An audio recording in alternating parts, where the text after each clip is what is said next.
حضرت سیدنا بلال حبشی رضی اللہ تعالیٰ عنہ کو جناب ابو ذر غفاری نے کہا حبشن کے بیٹے بات سچی تھی؟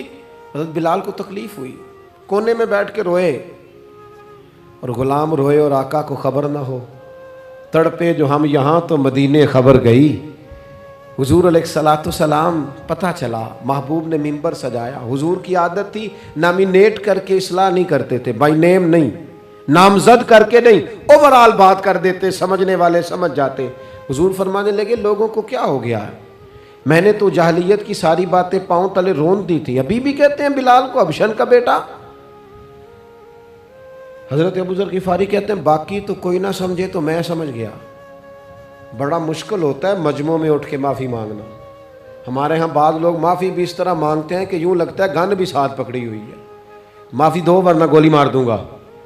معافی مانگنے کا بھی طریقہ سلیقہ نہیں آتا، اور دنیا میں کچھ ایسے نفس پرست ہیں ان کو استادوں سے معافی مانگنے پڑی تو نہیں مانگ سکتے، مشائخ سے معافی مانگنے آتی ہے تو نفس کے بندے بن کے نفس کی غلامی کرتے ہیں، لیکن اپنی عزت کی جگہوں کو بھی درست نہیں کرتے۔ کتنا بڑا مجرم ہے جو باپ سے بھی معافی نہ مانگ سکے، جو ماں سے بھی نہ کہہ سکے میں غلطی کر گیا تھا۔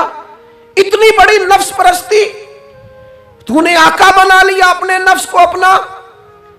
مجمع میں معافی مانگنا، اعتراف کرنا، حق کو قبول کرنا، اپنے نفس کو ذبح کرنا۔ حضرت ابو ذر غفاری مجمع کے بیچ اٹھ کے کھڑے ہوئے، چمکتا دمکتا چہرہ، قبولیت حق کا جذبہ، اپنے نفس کو چیر دینا اور اس پر پاؤں رکھ کے رب رسول کا قرب حاصل کرنے کا ذائقہ۔